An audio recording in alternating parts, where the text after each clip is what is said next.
And you're listening to Cation in the Mornings right here on Millennium Internet Radio. It's been a while, but I'm back.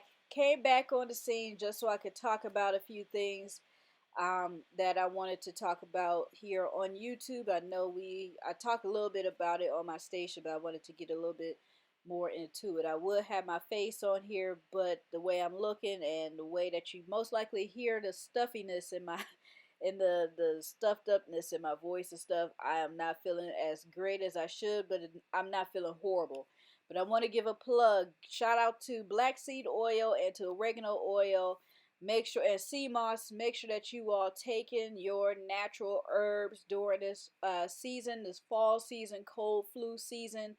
I take my black seed oil and oregano oil every 4 hours so I could, feel good and not be too much in pain. But I don't really do the medicines in the stores anymore. So if you are looking to figure out where to get your black seed oil, oregano oil, definitely I get mine from Walmart.com. But if you type it into Google, you are more than welcome to see all the different places that you could purchase these oils. Also, these oils are good to give to your children. I have nephew and nieces who are, the oldest is 12 and the youngest is 4.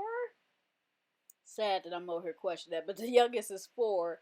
I don't give the 4-year-old the black seed oil or regular oil, but my 5-year-old niece I do give the black seed oil to, and she's fine, and it clears her up pretty good. And same thing with my nephew and nieces. So definitely get your black seed oil, get your oregano oil, and if you are looking for sea moss, definitely go to Dr. Seabee's website to get your sea moss as well, or wherever you get your sea moss. Elderberry teas is also a good thing too. So get your natural herbs so that you can feel good during this fall winter season. Now, let's go on ahead and jump right into this news story that I want to talk about. The story that I want to talk about today is Nore and his Drink Champs podcast. He was on Breakfast Club this morning and he wanted to apologize for Kanye's comments on his podcast. In previous videos, I've sat there and I had gave a shout out to Drink Champs. Make sure that you all go onto YouTube and check it out. You get to still see the interview with Kanye, which hopefully it gets taken down.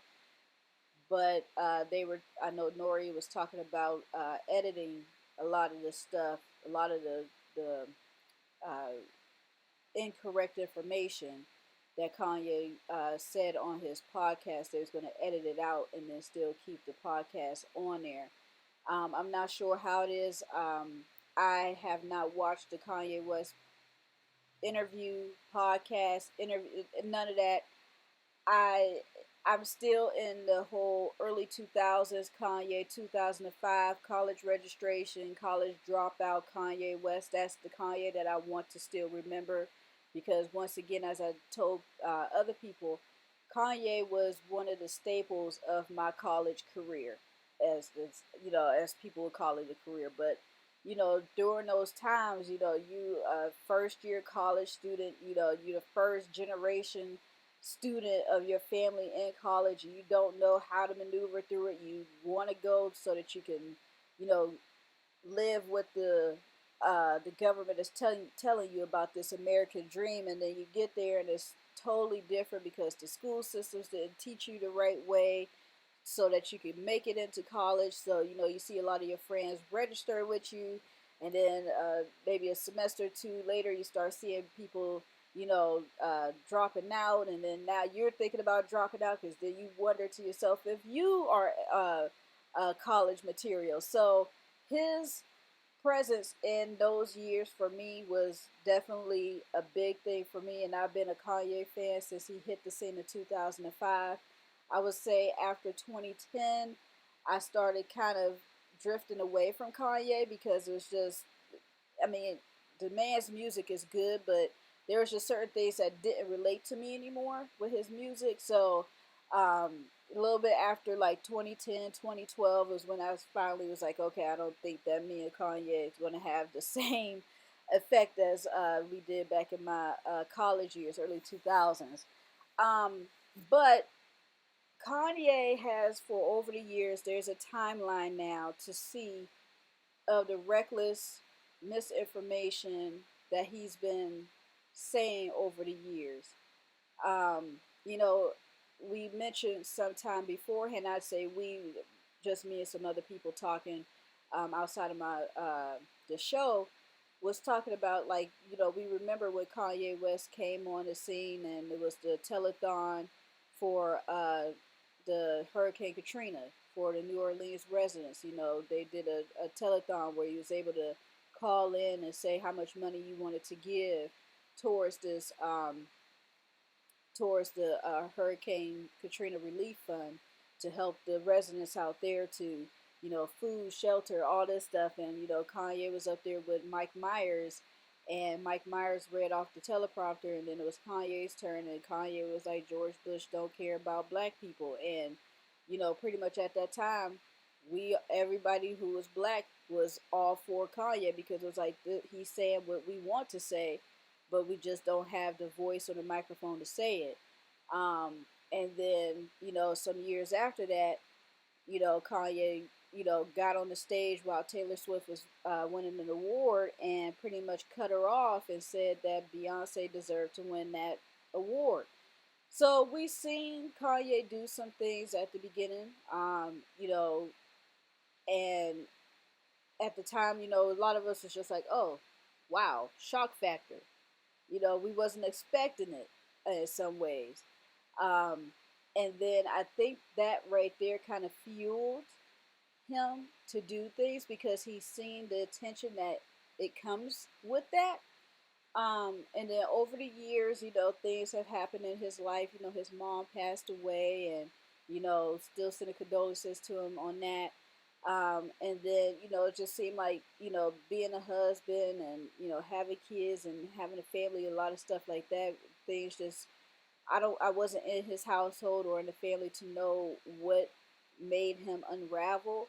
But, over the years, like I said, have seen a timeline of him doing this unraveling situation. So, yes, he do have some mental illness that's going on. But I'm not going to make that to be his sole thing. That could possibly be like it's definitely number two, three on the list. I think the number one situation for Kanye right now is he liked the attention.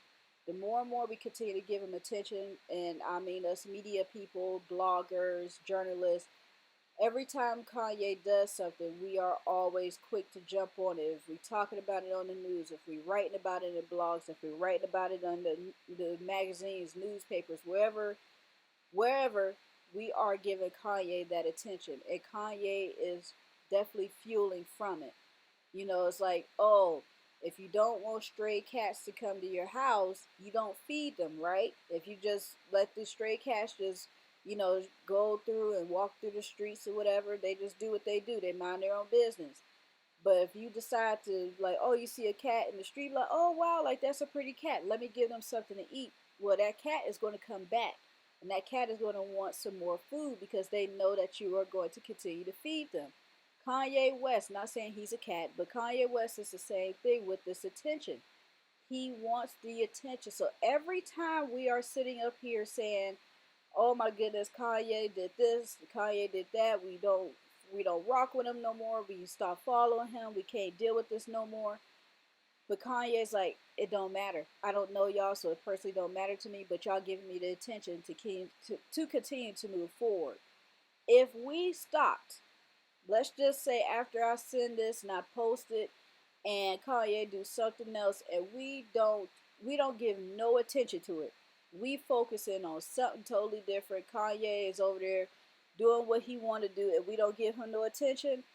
Eventually Kanye is going to have to rear himself in and get the help that he needs. If we continue to give him this attention, he is not going to get the help. I think Kanye knows he needs help. I think Kanye knows that he loved the attention, But Kanye is not going to do this right now. He's not. And with the world going the way that it's going at this moment, it's just so many things that's going on.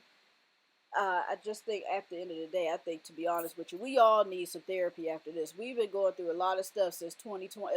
It's been a lot. It's been a lot of stuff going on.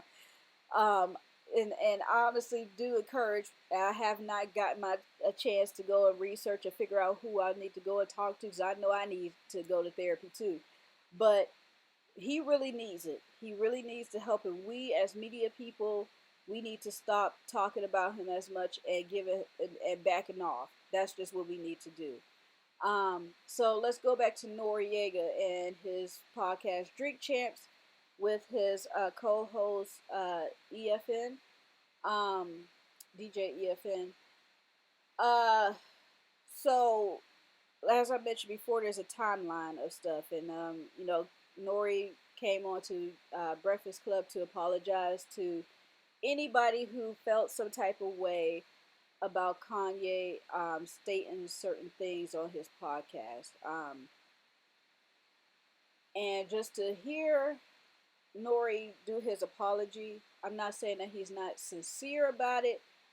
I just think that Nori allowed the popularity of his podcast to take over his decision to have him on there. I think Nori had the the the the monetary funds that's going to come from the number of viewers that is going to be given to him due to this interview.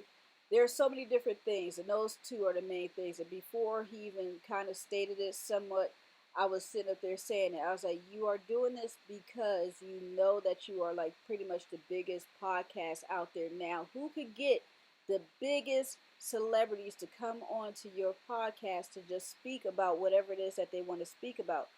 They know this. You know, they're called drink champs because you get a chance to, they get on there, they just drink and smoke and talk. Just like if you was at home with your family or friends, you just sit there and you just talk about whatever that you want to talk about. You got your drinks in front of you. You got some, you're smoking on whatever. And they said drunk mind is pretty much what you truly feel. So you giving somebody who already is not completely there, and you associating drink and smoking with that. So now is really going to ignite what he really feels on this podcast. So, Charlemagne the God mentioned that, he said to Nori twice, do not have him on your podcast. And Noreaga said, you know what, you was right and I shouldn't have. We as people, we have to literally sit down, and I would say this to my journalist people, and I'm going to say this to myself because I hope that I don't ever change my standards or anything like that. But since I worked in radio for, I've interned in radio for X amount of years, I worked in radio, studied radio for some years, I kind of already know what the standards and the rules are for radio. So even with me having my own internet radio station and me doing this YouTube talking, I guess it's not a podcast, as I'm not a podcast, but me just talking, um, I have rules and standards because I went through the training of radio and TV broadcasting. Whereas a lot of the people out here, they're getting a podcast because it's easy to do, and you may have some celebrity friends that you are able to get on and you can interview them. It's a podcast is much more simpler and easier to do than to be in radio to do FCC. So podcast is kind of taking over the radio, but we all still need to have some type of radio training in order to do a podcast. That's just my opinion. Nori should have had a line of, you don't cross this line for these podcasts, for my podcast, right? Nori kept mentioning in his apology when he was talking to the Breakfast Club how he didn't want Kanye to Birdman him, like how he did the Breakfast Club, like how Birdman how Birdman left in the middle of the interview for at the Breakfast Club. So let's just rewind some. This happened some years back. If you want to, you can check it out. Go onto uh, YouTube and type in Birdman interview with Breakfast Club. You'll be able to see. Uh, Birdman was upset with the Breakfast Club for some of the things that they were saying about him over the years or over some time. Birdman came up to the station. I think it was a day where he came for an interview. He came up there, he sat down, and he was addressing the entire Breakfast Club crew. But Charlemagne, he's the one that be asking questions. So Charlemagne was asking questions, and Birdman was, going in, saying what he needed to say. And I think he was only there for about 20 seconds and got up and left. So Nore was saying how he didn't want Kanye to Birdman him for his podcast, so he wanted him to exercise his First Amendment right, and he wanted him to do the podcast. He also stated that, Kanye is a really good friend of his. Kanye helped him out over the years. The Kanye that we see is not the Kanye that he sees or talk to. It's understandable. We all have some people in our lives where we could sit down and we could talk to them one on one and be like, "Oh, this person is great," and then all of a sudden, that person that we could talk to one on one, they could go out into the public and say some off the wall stuff. You'd be like, "Wait a minute," but that's not the person that I know. And so, and me with my heart, and I think Nori is the same way. We're like, okay, well, this person will do that to y'all, but I know that this person won't do this to me. And I think Nori believed that Kanye wasn't going to go onto his platform to say all this stuff that he has been saying over the time on his podcast. I think he really did believe, like, this is my friend.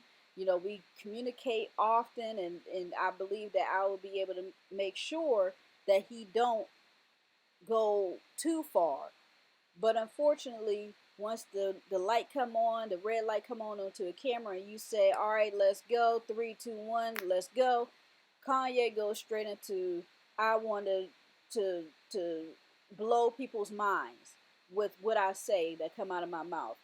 And Kanye, unfortunately, when it's one on one, he's cool. You give him a whole audience, you got to be worried. So Kanye said a lot of things. I'm not going to go into all of that. I didn't watch the interview, but the interview is still up. The interview so far, the podcast right now have 1.7 million views. This is why I was saying that Nori kind of, you wanted that popularity, you wanted the attention, monetarily, you're going to get some money for all these views on that interview with him. So it's kind of like we, the apology is definitely needed, but now it's time for you to start saying, okay, this is what I need to do for next time. So next time we're going to have rules. Today we're going to put down rules of where we draw the line. If somebody want to Birdman me through the interview, let them do that. Or you step in right in between and cut them off and, you know, set the record straight by saying, hey, this is not the views of myself or anybody on this team. We think that you're going a little bit too far, so we're just going to need to go on to the next topic. And if he don't want to go into the next topic, let him get up and go. That's just what it's going to be. Not all the attention, attention is not everything. All money ain't good money. you know, sometimes as journalists we have to figure out where we draw that line, and Kanye is just is pretty much past that line, so far past that line that even if I got some notoriety and started becoming bigger with my station, I would not invite Kanye on there because his views definitely uh, does not agree with mine. So we're two different people now. I wouldn't even want him on my show to even talk about his first 2 albums, 3 albums, 4 albums that he had, because I know that he would not be talking about those albums. He'll be talking about everything else outside of what it is that what I want to talk to him about. And us as journalists, we have the control. And if we don't have the control over our own media in regards to podcasts now, because like I said, when you worked in radio, you had the FCC who was in control. You didn't follow by the FCC rules. You was being, the plug was being pulled on you. But as a podcast, there is no reason why we should have people having podcasts out here who are, especially if you don't agree on what the person is saying, on why you cannot take control of your podcast. Kanye should not have had control over that podcast enough to say all of this stuff that he said to offend so many people in the different families that he did. There was no way. So, it's like almost if you was in school and you see somebody was bullying somebody and you like, oh, well, this isn't, this person isn't bullying me, so I'm just going to walk past. No, you see a person is bullying somebody, bullying is not acceptable. You know that you don't agree with bullies, so you're going to stop and address the situation and make sure that this bully don't bully nobody else. So it's just one of those things where the apology, yes, but and I think people would have more have wanted to see you step right then and there. He did mention that like later on in the podcast, during the interview, he did say and stand up and say a few things. But the interview is 3 hours long, 3 hours plus. So if Kanye stated what he stated, 15 minutes of him being in the interview, and you waited 2 hours to say something, the people that you offended or the families that you offended, they're not going to stay there long enough to want to hear you say that, oh yeah, I stuck up for it. It stood up to Kanye 2 hours in, but he said something 15 minutes of him being in the interview. So for any of our podcasters, journalists, radio personalities, do what you do what's on your heart, and take control of your own station, your own show, and your own podcast. Do not let anybody else take over your stuff, because what you don't want to do is have what we have going on here right now with Noreaga, with him now wanting to have so many people come on to his station, to his podcast, which is other rappers and celebrities to come on to his show, to sit there and vouch that he is a person who doesn't agree with Kanye. It's a little bit too late now.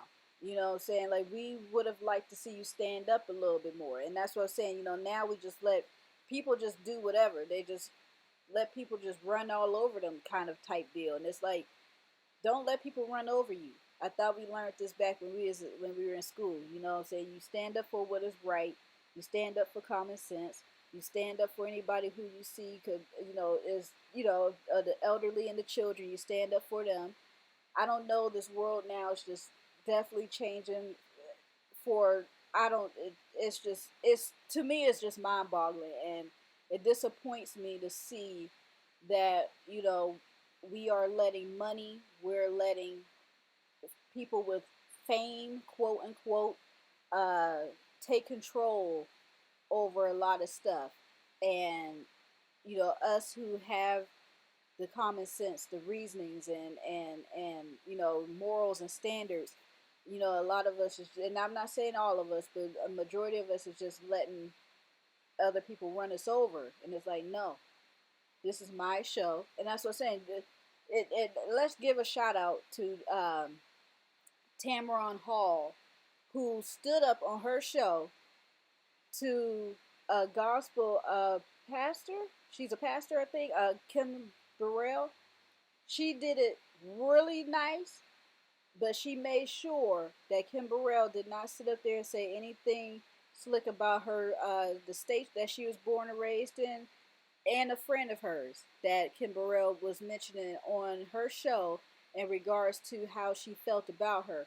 Tamron Hall did it nice and politely and stepped in and said, I'm sorry. She was like, I'm sorry, I want to stop you here, but this, and this. And Tamron Hall also told Kim Burrell that she was able to go on ahead and speak.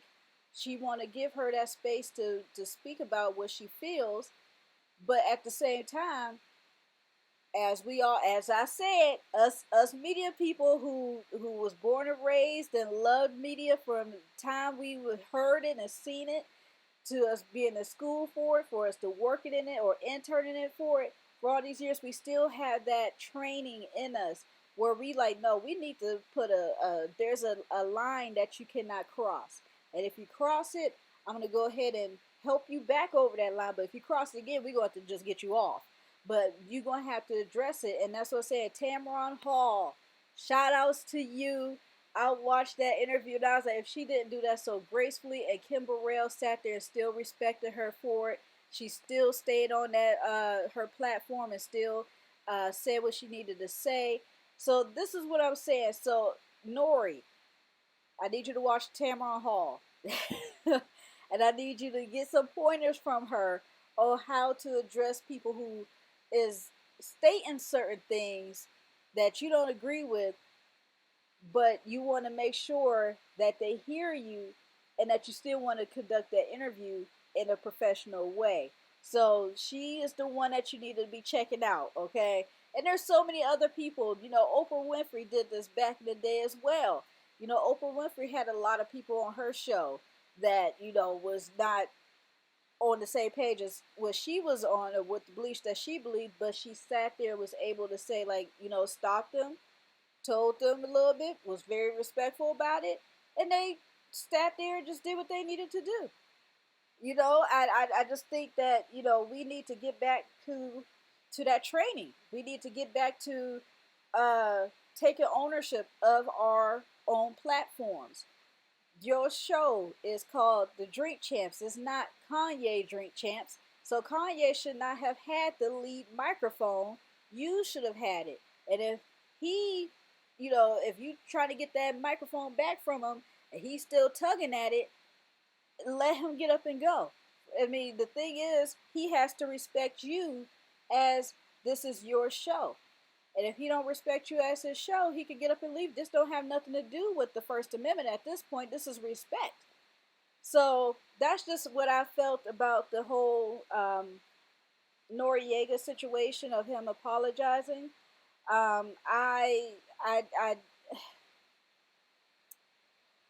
I don't know. I didn't hear any of the. I know that they did say a few things about different families who and people who were offended, who felt some type of way about it. I didn't hear the news clips about exactly what they said, but I hope Nori definitely take this as a learning lesson. This is something that will definitely be a mark on his ratings on his show. Not saying that's going to be completely gone, but he needs to have some type of standards and limitations on his show for his for anybody who's coming on there for interviews. He needs to let them know the rules. I understand you want it to be chill, you want it to be laid back, like if we was at home, but this Kanye just messed that up. So you don't have to be super strict, but you definitely have to have some type of guidelines there. So on that note, I am going to leave this up to y'all. You get to tell me, what do you all feel about the whole apology from Noreaga from today's Breakfast Club YouTube, or if you live in New York or close to New York and you get to hear Breakfast Club live, tell me what your thoughts are about it. Do you think Noreaga was right for apologizing? Do you think he was too late to apologize? What do you think Noreaga should do next time with the Drink Champs? Should he have rules? Do you think that you say, you know what, no, he don't need to have rules? Tell me your thoughts. Put them down there in the comment section, and I'll go ahead and read those off live on the next video here.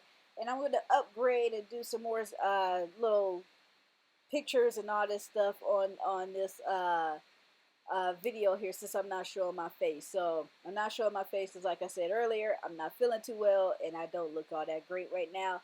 But for the next few ones, I'll go ahead and have my face out there so you all get to see who I look like. But anyways, until then, make sure that you all check out Millennium Internet Radio Sunday through Sunday. Get a chance to hear a lot of your old, well, not your old school, but you get a chance to reminisce to your early 2000 throwbacks between the years of 2000 and 2010, and that's between your hip hop, R&B, pop, and gospel.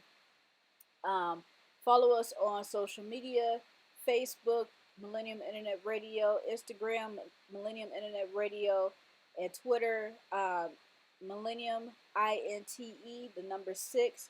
And follow us, like, and you can subscribe to us here on YouTube. All right, I'm out. I look forward to talking to you all soon, and make sure that you all love yourself, take care of yourself, and take care of one another as well.